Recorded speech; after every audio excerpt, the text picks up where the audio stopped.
Well, that's one way to solve the Dodgers' questionable bullpen.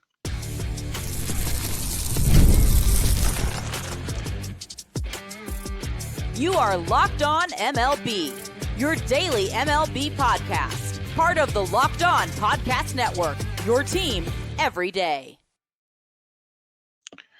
Hello, baseball fans. Welcome to Locked On MLB, part of the Locked On Podcast Network, where it's your team every day. This is the daily podcast. We talk about all of Major League Baseball. I am your host, Paul Francis Sullivan. Please call me Sully. Today's episode is brought to you by our good friends over at FanDuel. Right now, new customers can bet just $5, and if your bet wins, you'll get $300 in bonus bets to use across the app. Download the app today.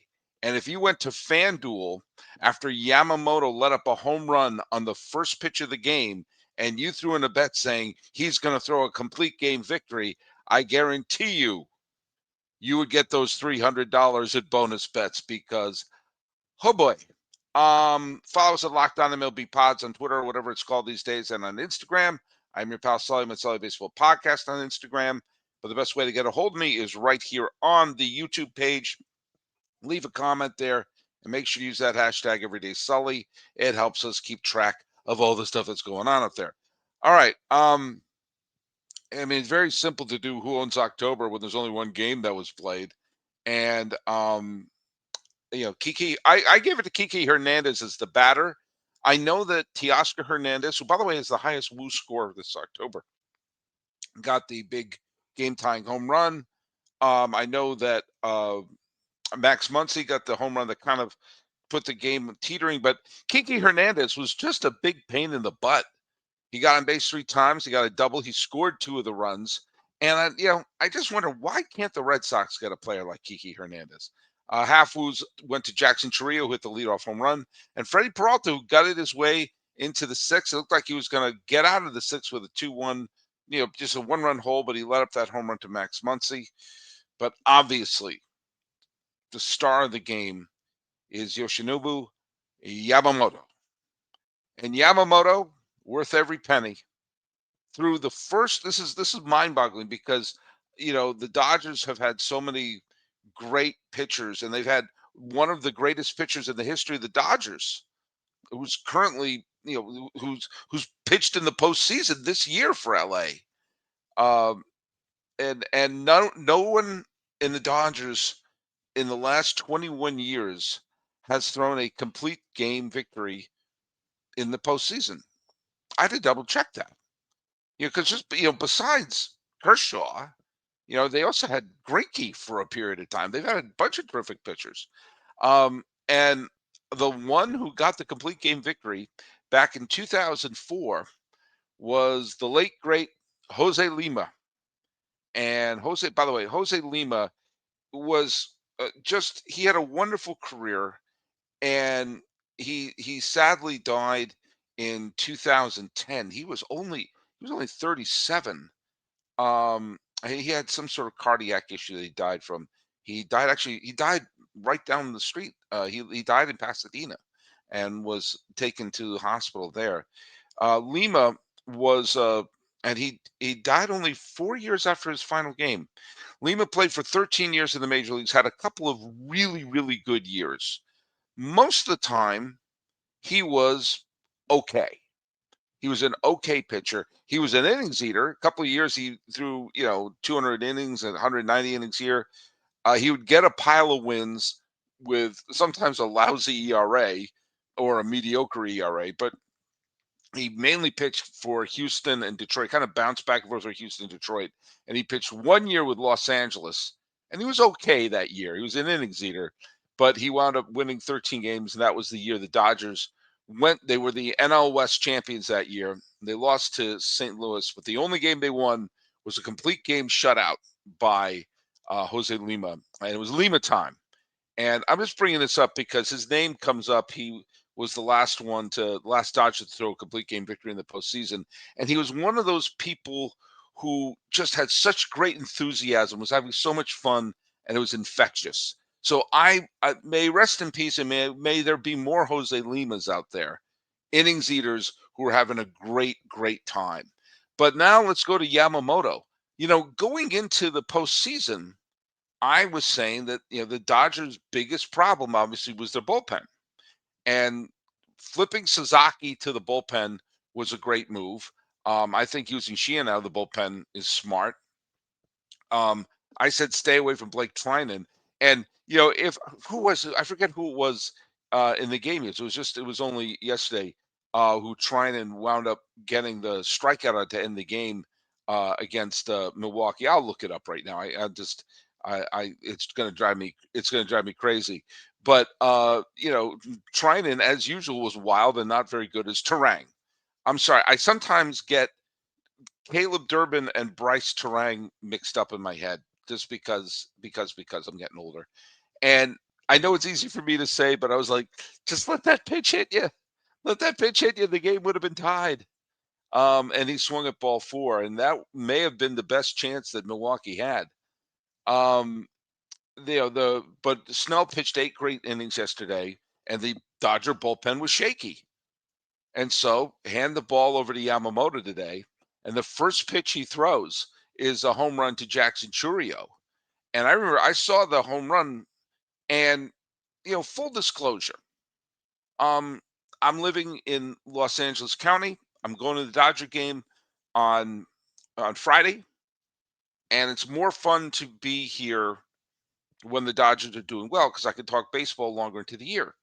That being said, I am drooling for the idea of two teams that have never won the World Series playing each other in the World Series.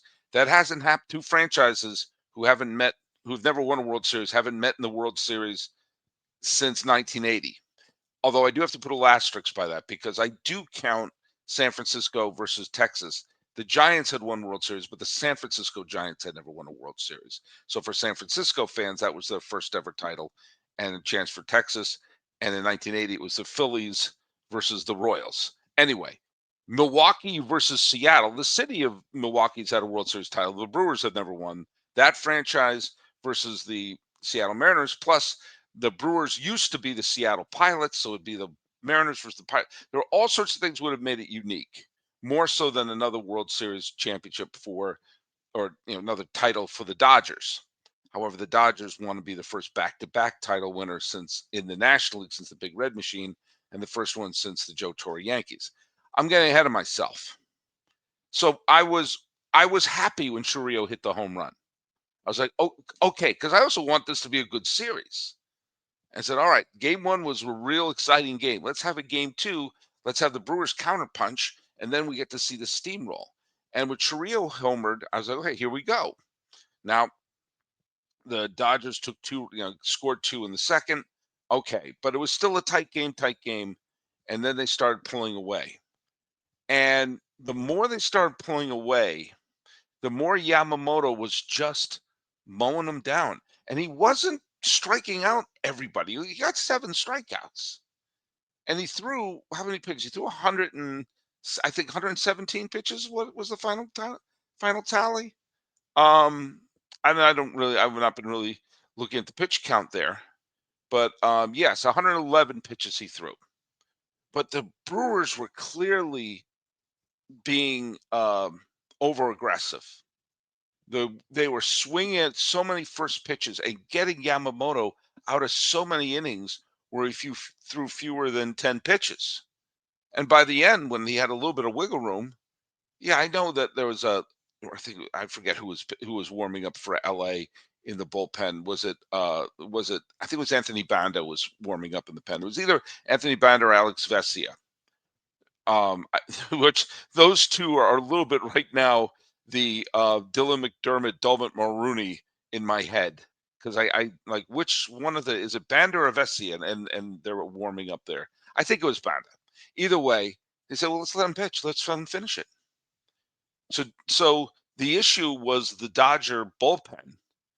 And so the Dodgers are up 2-0 because the bullpen has combined for 1 inning. And Milwaukee has to figure this out. This series isn't over. The Dodgers just need to lose game 3 to really flip the script of this, but the Brewers cannot afford to get too tight because we saw what just happened tonight, and they can't keep doing that. Hey, the NFL season is here, and FanDuel has an offer that you don't want to miss. Right now, new customers can bet just $5 to get $300 in bonus bets if you win. That's right. Pick a bet, put down $5, and if it hits, you unlock $300 of bonus bets to use across the apps. You what? FanDuel adapts to however you like to bet on the games. You like to build parlays. You want to try the player props. Some people like to follow the live lines during the games. It makes watching football even more exciting when you got a little something riding in on the action. Whether you're a casual fan like I am or you love diving into the stats, FanDuel makes the game day experience so much better. So what are you waiting for? Visit FanDuel.com and download the FanDuel app today and get started.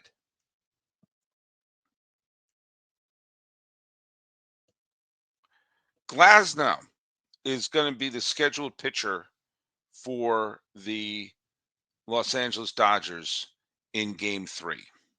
Now, Glasnow pitched great against Philadelphia in the game, which will sadly be known as the Orion Kickering game. In fact, Glasnow has 2 playoff appearances. One was out of the bullpen, and one was as a start. And he has thrown 8 2/3 shutout innings, striking out 10. And Glasnow pitched pretty well down the stretch. He pitched very well down the stretch, actually.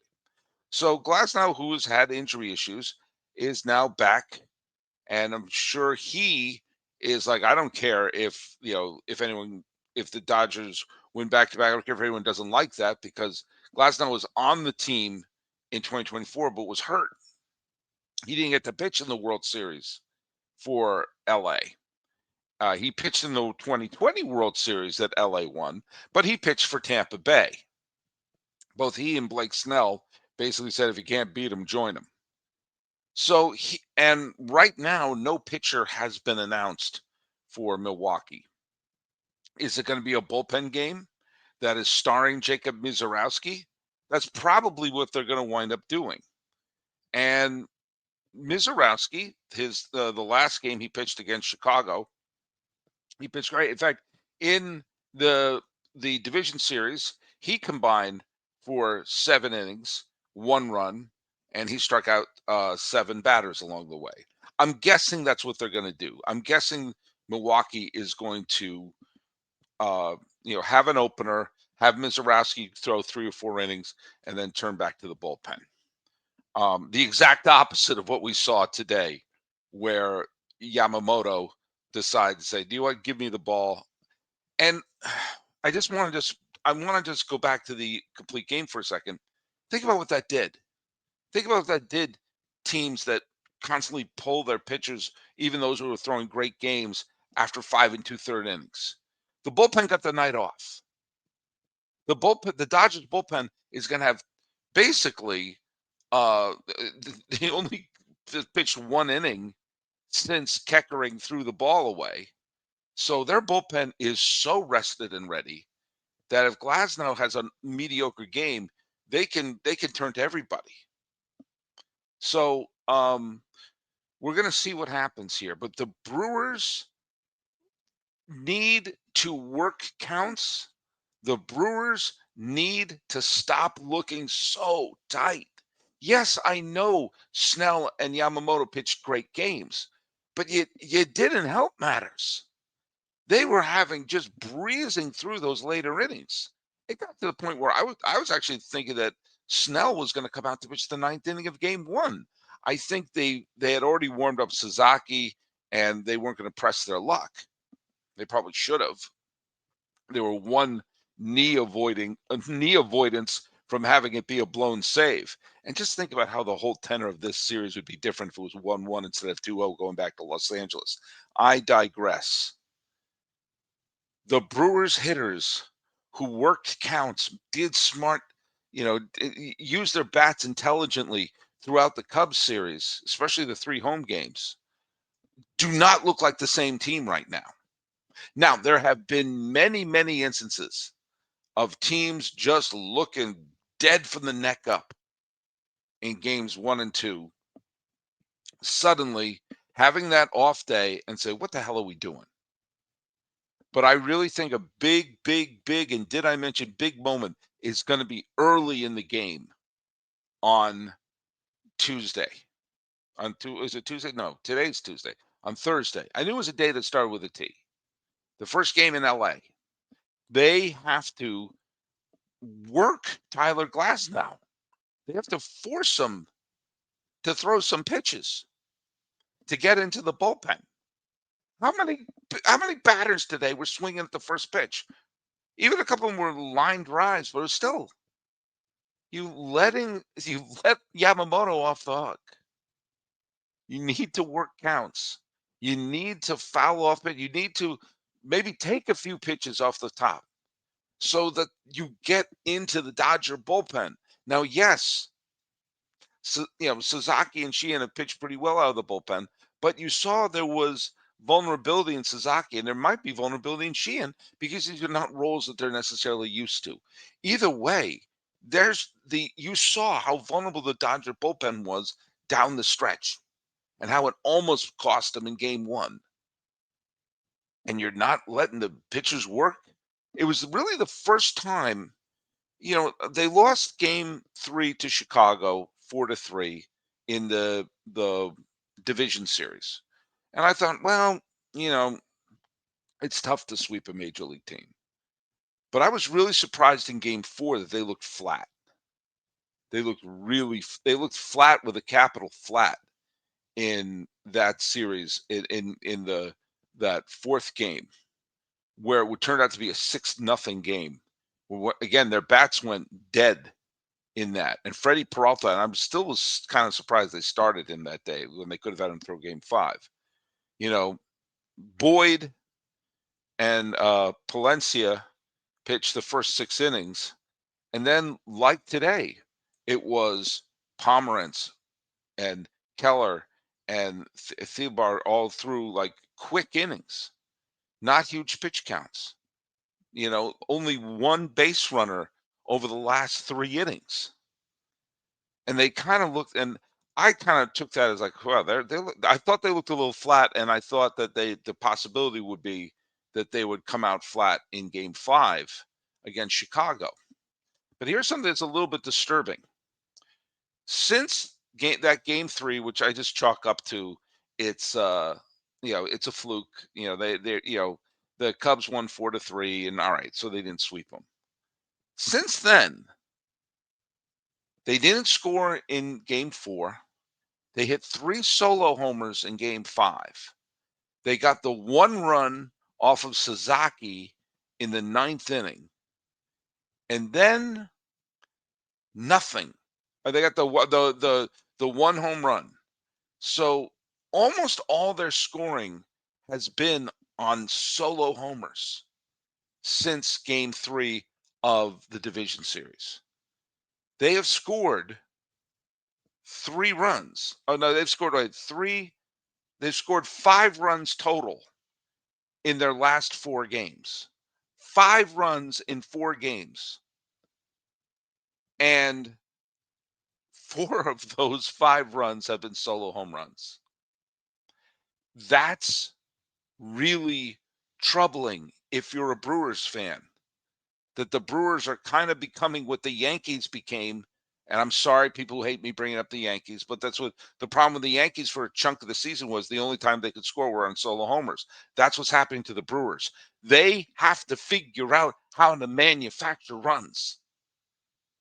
They've manufactured 1 run since game 3 of the division series, and that was off of Sasaki, who was off his game. They have scored, against starting pitching. They have just the starting pitching of the Cubs and the starting pitching of the Dodgers have really done a great job of shutting them down. The Cubs used an opener in the do or die game, and Colin Ray let up a home run. But their bats, they've not been manufacturing runs. They've been not putting the team on their heel. They've not been able to use their speed. They've not been going first to third the way they have all year. They've not been looking like the Milwaukee Brewers. the team that had the best record in baseball. And what they have to do is take a good long look in the mirror or the tablet on the flight from Milwaukee to Los Angeles. Otherwise, the flight back is going to be really quiet and making you wonder, oh dear, what went wrong? Why did we stop doing what worked all year? This episode is brought to you by our friends over at Prize Picks. Every day we make decisions, but on Prize Picks, being right can actually get you paid. Don't miss the excitement of this football season with Prize Picks, where it's good to be right. Playing Prize Picks is such fun. It's a simple way to add more excitement to football. You can pick more than or less than, like Josh Allen's passing yards or Barkley rushing for a touchdown. You're in the game. I love how quick it is. You can make your lineup in a minute. And then PrizePicks have created something called stacks. So if I want to ride with a player, I can select their pass yards, rush yards, touchdown, all in one lineup. It's also fun to follow other players of the apps and copy their lineups with one click. And you have the new injury reboot feature. If your player leaves early and doesn't return, it won't count against you. Download the PrizePicks app today and use the code LOCKEDONMLB to get $50 back in lineups after you play your first $5 lineup. That's code LOCKEDONMLB for $50 in lineups after you play your first $5 lineup. PrizePicks, it's good to be right.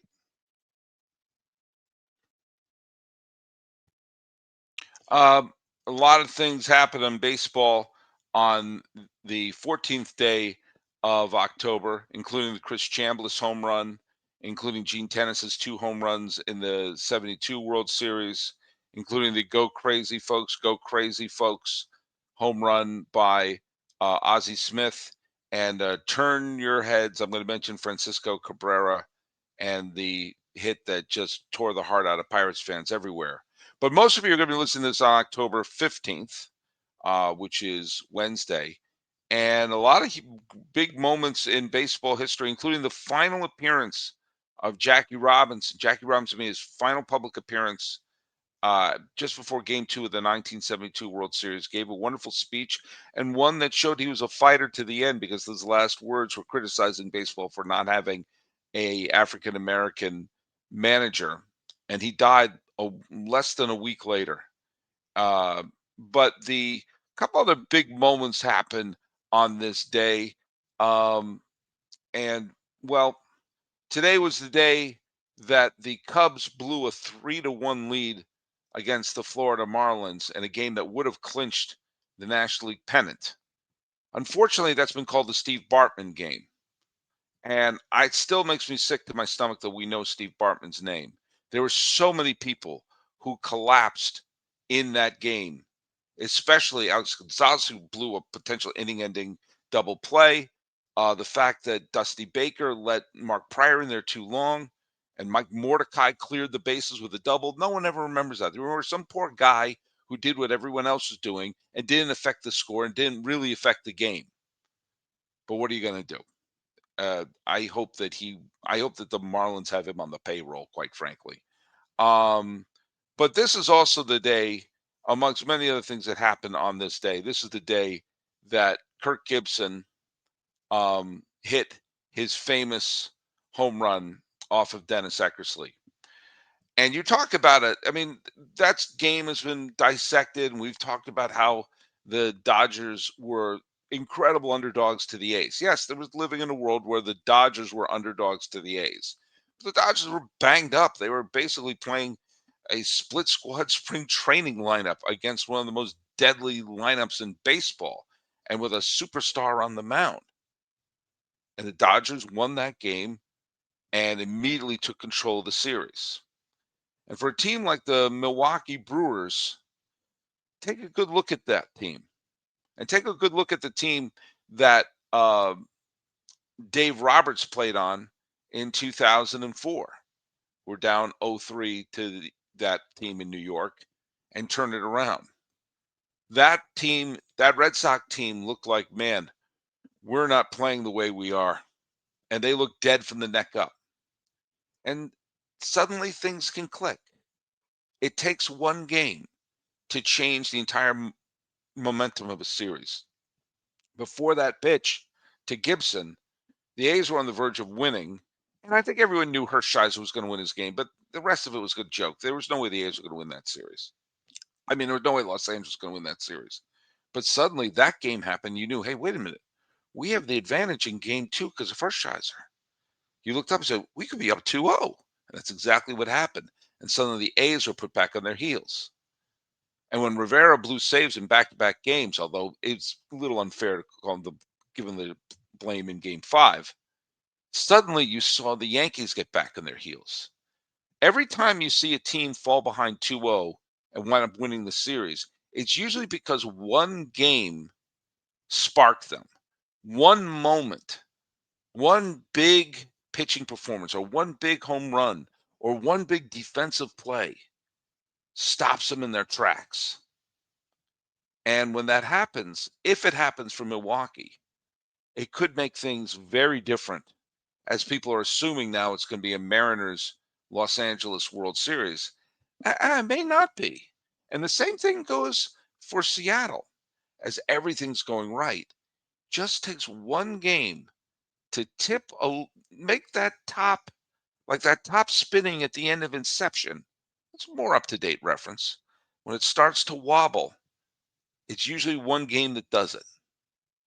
And there are lots of teams that I've seen look even more cooked than the current Milwaukee and the current Toronto teams. One thing going in both Toronto and Milwaukee's favor is this. They were both the best teams in their league this year. They've been there, and now they've had to go on the road, and every team has gone on the road and win a game. But the Blue Jays are going to go on the road and not face the top pitchers for Seattle right out of the gate. Same thing with Milwaukee. Wait them out. Play the game you're supposed to play. And suddenly 2-1 is a lot different from 3-0. Although as the manager of the Dodgers could tell you, 3-0 is not insurmountable. Hey, before we wrap up here, I want to say thanks so much for making Locked On MLB your first listen. For your second listen, keep it right here for the all-night Locked On MLB game night. Every game, every night until the World Series champ is crowned. Get local analysis on the national scale. Find MLB Game Night at Locked On MLB on YouTube or wherever you listen to your podcasts. And let's go to the new trivia question, shall we? Trivia question is, we talked about the Kirk Gibson home run. Wait a second, I didn't do the other trivia question, did I? Yeah, I didn't do that. Well, this is the new trivia question. Who did Kirk Gibson pinch hit for in Game 1 of the 1988 World Series? Yeah, I went right into Yamamoto. Let's answer the trivia question. Which expansion franchise won the World Series in their first postseason berth? The first time they made the postseason, which franchises won it all the first time in there? Let's see. Whoopee Don my rug. Whoopee Don my rug. Whoopee Don my rug.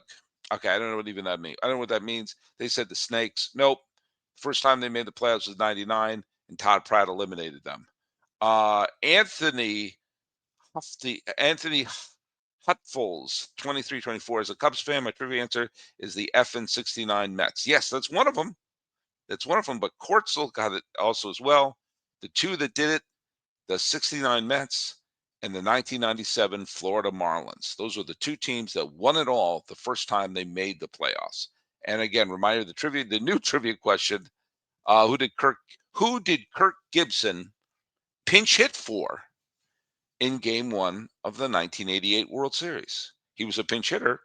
Who did he pinch hit for? I forgot to do the trivia question up front because I was so excited to talk about Yamamoto, and I was so excited to talk about Jose Lima. Talking about Yamamoto, this generation's Jose Lima. The Brewers having to dust themselves off, and great moments in World Series history showing you that, you know what? An 0-2 hole is not insurmountable. You just have to play the game that got you there. This has been Locked On MLB. I'm your host, Paul Francis Sullivan. Please call me Sully.